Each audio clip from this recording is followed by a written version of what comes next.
twigeze muri kamere yacu gusaba ntibirimo. We never beg. Imana dufashe cyane gose. Hallelujah.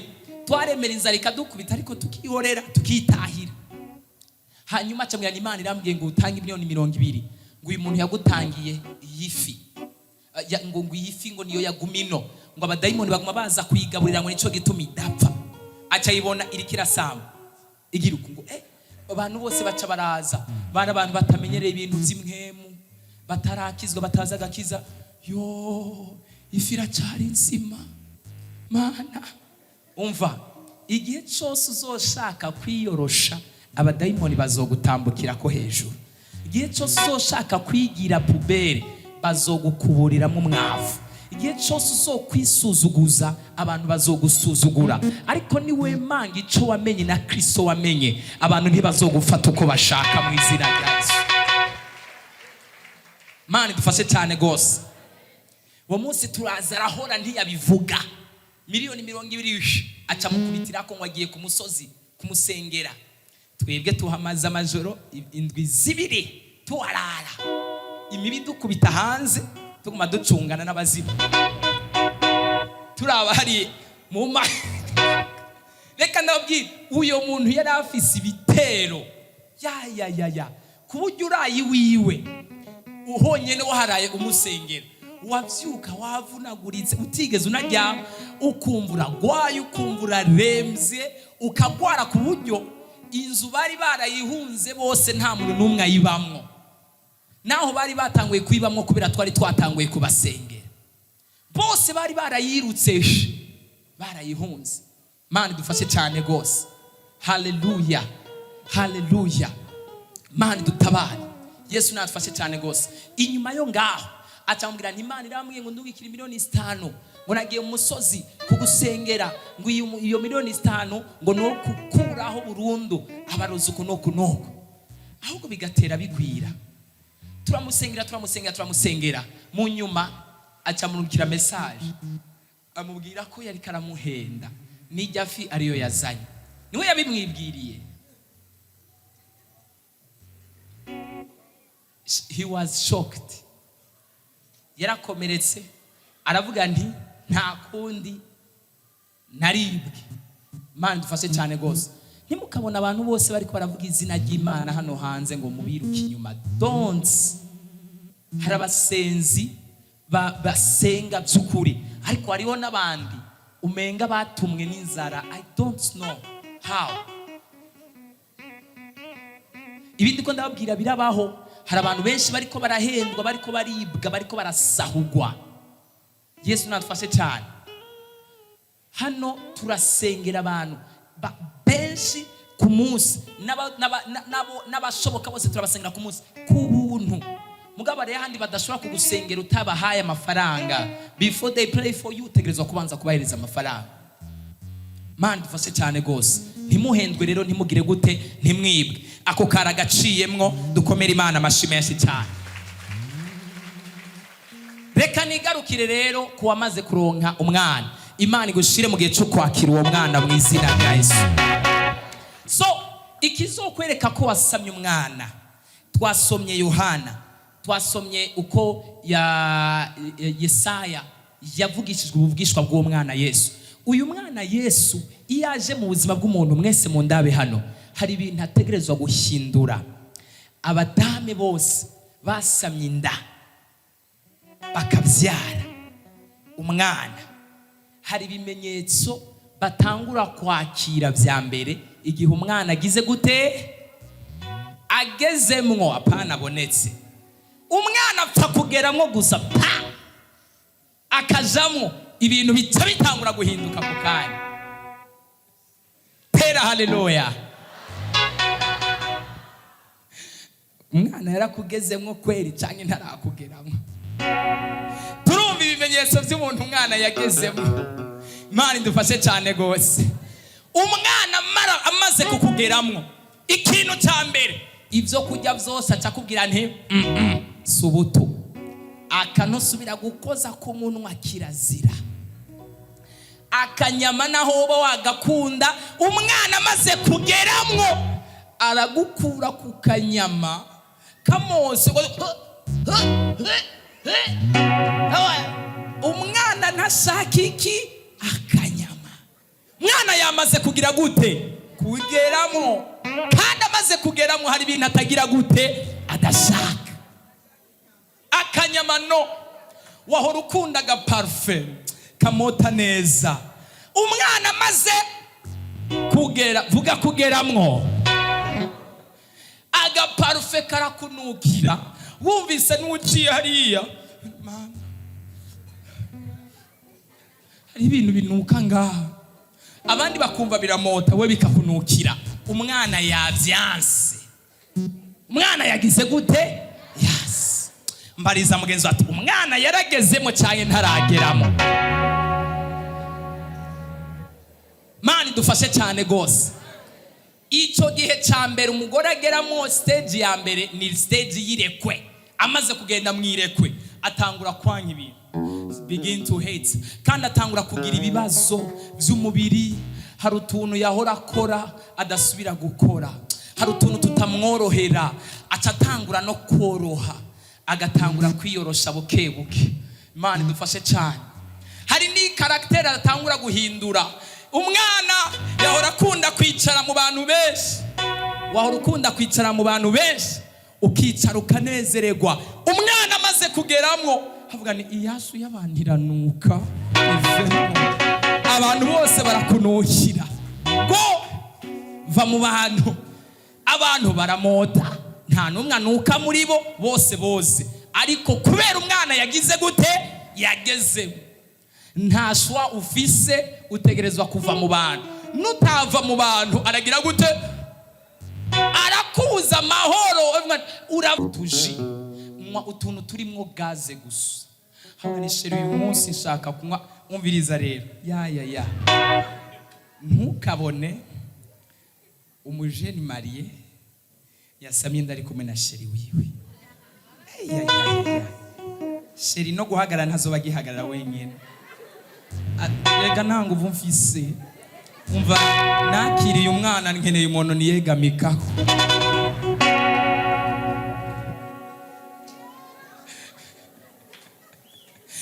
Musi wasumye inyamunyamu n'indagara kuri kotebu. Sheri erega je numvise semeri imfasha, uraho mitanira ka brochette je numva ntashobora kuza kujya nyamunyamu uyu munsi. Sinzi. Umwana yagezemwo ubwirizwa guca ku biti n'amabuye, uzana akanyama, uzana ka brochette, kubera umwana yagezemo kandi umwana ashaka akaboga. Mani dufashe cyane. Hallelujah. Hallelujah. Bariza mweza ati warakiriye uwo mwana cyangwa nturakiriye uwo mwana. Mani dufashe cyane gose. Hallelujah. Hallelujah. Umwana ashaka kubwira nti wewe wahora ukunda kujya muri aba hariya, uyu munsi uracurama kugeza mvutse uzojya mucurana. Mani dufashe cyane gose. Umwana yamaze kugira gute? Kugeramo. Hari ibintu ategerezwa guhindura muri wewe. Bwira mugenzi wawe ati umwana wakiriye ari we Kristo Yesu agira ibintu ahindura muri wewe, agira ibintu yica, agira ibintu ahagarika, agira ibintu ahindura. Hallelujah. Nimba ari ibintu atarahindura muri wewe, ushobora kuba wararongowe ariko uri ngumba utaravyara. Ariko uyu munsi turagutera inda ya mpwemu yera ku ngufu, wakire gusama inda y'umwana ari we Yesu Kristo. Haleluya. Hari ibimenyetso rero by'umuntu yasamye inda y'uwo mwana ari we Yesu Kristo. Mani dufashe cyane gose. Haleluya. Haleluya. Yesu nadufashe cyane. Yesu nadutabare cyane gose. Umuntu yakiriye uwo mwana, hariho ubu yageze mu gihe cyo kwakira no gusama uwo mwana, hari uburenganzira abandi bagira. Nzambona ngaha naho imirongo ibigera hariya ku modoka, hagize umuntu umwana yamaze kujayo, aba protocol n'aba security bahita bamuzana kubera umwana yagize gute? Yaragiyeyo, ntiyemerewe kuja ku murongo. Warasamye umwana, warakiriye umwana, uje gutonda umwanya wose reka tukikubona twenyene twebwe dutanga itangazo umuntu wese yakiriye uwo mwana ntiyemerewe kugira gute gutonda niyashika ngaha mushike mumuzana direct nawe acaza mfise umwana shamwe murabirirwa je narakiriye umwana tela haleluya nahatoba ari ngaha n'ahandi hose muzoba muri mutonze umuntu afise umwana umva iyi ni laissez passer wewe n'umwana ni mureka rengane fise umwana we hari umwana ufise nawe hari umwana ufise mumbise rero ndengane ni je nshikiye ubwa mbere fise umwana mani dufashe cyane n'abantu bari kuri service babonye umuntu afise umwana avuga ni uriya mudame yibungenza afise umwana yakiriye umwana yagezemo mumureka agire gute umureke yinjira ubwa mbere umwana wakiriye ariwe Yesu Kristo agucizira yugurura imiryango aho ugera hose kubw'ubushobozi bwiwe kubw'inkomezi ziwe kubw'imbaraga ziwe kubw'ububasha bwiwe kubw'inkomezi ziwe tera haleluya mari dufashe cyane gose haleluya haleluya Yesu natufashe cyane gose bariza mugenzi wawe ti iyo umuntu yakiriye umwana ko hariho ibibanza hindura wewe ubwo ni wakiriye uwo mwana ukaguma muri bya bibanza nyene ugomba kwica umwana uraza kumuvuruga kandi uramubuza amahoro cyangwa avuka atageze Imana dufashe cyane gose haleluya nimba warakiriye uwo mwana akaba atagishaka kugendana n'abagenzi b'imboregwa ukaguma ugendana nabo muboregwana uwo mwana uri kuramubangamira cyane Imana dufashe cyane gose mbariza mwenzi wa kandi ati none warakiriye umwana cyane turamwaki ko mutabazanya mubaze ndagusabye mubaze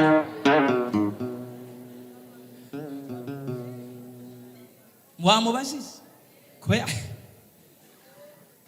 Imana dufashe cyane gose haleluya haleluya umwana amaze kugerayo ashobora kukubwira ni Jesi nshaka gusubira kuja mu bantu benshi Jesi nshaka gusubira guhagarara mu bantu benshi kandi umwana avuze nuko nyine abavuze hari igihe umuntu yakiriye umwana umenga yamana agaseseme ameze ibintu byose umenga biramubihiye bwa none kushavuye nibiki What's happened? Nibiki nakiriye umwana yageze Imana dufashe cyane haleluya umuntu yakiriye umwana reka kumwirukansa mujane buke twihute umwana ntashaka ko tunyaruka ashaka ko tugenda buke umwana nagomba ko tugira gute ko twihuta ashaka ko tugenda buke kandi genda buke kubera nagize gute yakiriye umwana hari ibimenyetso byerekana umuntu yakiriye umwana akimara kugera mu nda Imana dufashe cyane gose haleluya hari ibintu aguhebesha waho urukundo imboga arakubwira ngo zihebe waho urukundo isosi arakubwira ngo yihebe umviriza umwana ashobora kukunywesha amata yonyene kugeza avutse nta kindi kintu urya umwana ashobora kukurisha ivyamwa kugeza avutse nta kindi kintu urya uriye ubugari bukagaruka uriye isosi ikagaruka umwana jewe nkeneye ivyamwa tugende tugugurira akantu umva share gasi nkibishobora jewe nakiriye umwana Imana yo mwijuru yombabarira ikakumpera ubushobozi bwo gushobora kuresista ku bantu bari ko bakujana mu byaha bakubariye ngo tugende gusambana bakubwiye ngo tugende kwiba ubwire ngo rega nakiriye umwana kandi umwana ntabishaka umwana ntabikunda umwana ntavyemera umwana biramubangamira haleluya tela haleluya Imana dufashe cyane gose umwana biramubangamira umwana yiriwe adakinye ejo umunsi wose namuhaye ibintu adashaka ariko yabagusabye utuzi anyweye amazi ugaca yumva ariko arakubita utugere pa akubita n'utuguvu pa kubera iki? Yaronse ibintu agira gute ashaka. Imana iguhereze kwakira uwo mwana mu izina rya Yesu. Bariza mugenza wawe, mbega warakiriye uwo mwana cyangwa ntabwo uramwakira? Cyangwa witwa ko wamwakiriye ariko nturamwakira?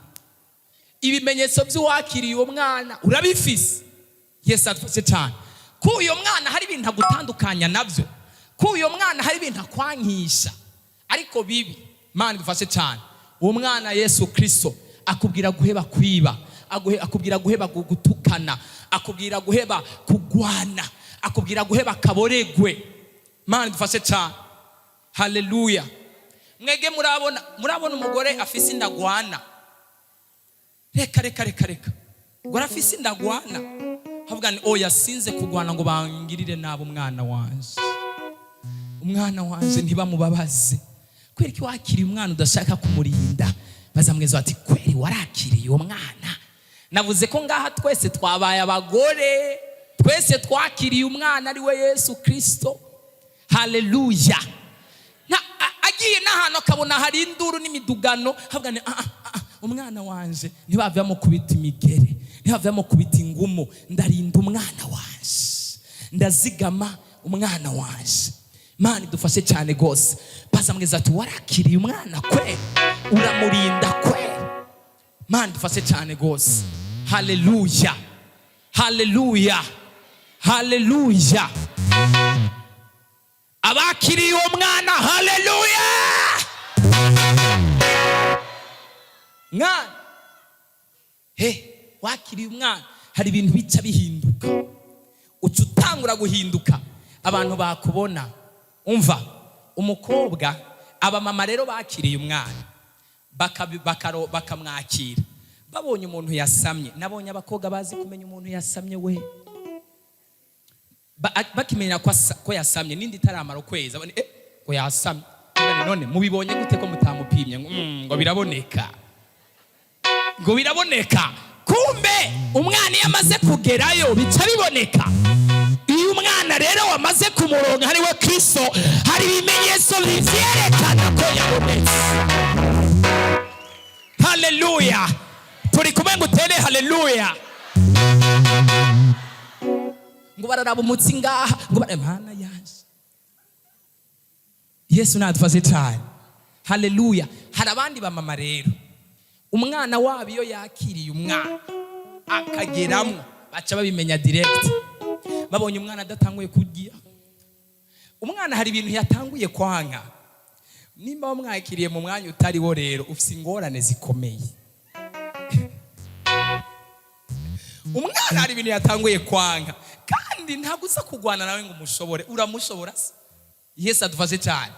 Umva, yakubwiye ko uticara ku meza, kandi itegeko riri wanyu nuko musangirira ku meza. Kandi yakubwiye ko utajya umuceri, kandi ibintu batetse n'umuceri nta kindi. Ukimara kugenda ku meza, icyambere umwana avuze ni wewe ndagukuye ku meza, uzoza ujya wenyene, nta yindi jwa office no kuja ku meza. Kandi umuceri hagarika guhera uyu munsi, gacu ugenda ku meza. Ugatanga Jesse nshaka kuja ku meza. Mama rimwe akabikema, ntakubwira. Acagenda ngo ariko papa korode. Hari ibintu ndiko ndabona. Uyu muntu ntiyakiriye uyu mwana ko hari ibintu tuko tubona biriko birahinduka. Mani dufashe cyane. Haleluya. Ijya kabiri, ijya gatatu, ijya kane. Hari ingeri tanangana njyo jya kabiri. Avuga ni wewe ko mbona ibimenyetso ufise, ari ibimenyetso bisa n'umuntu yakiriye umwana.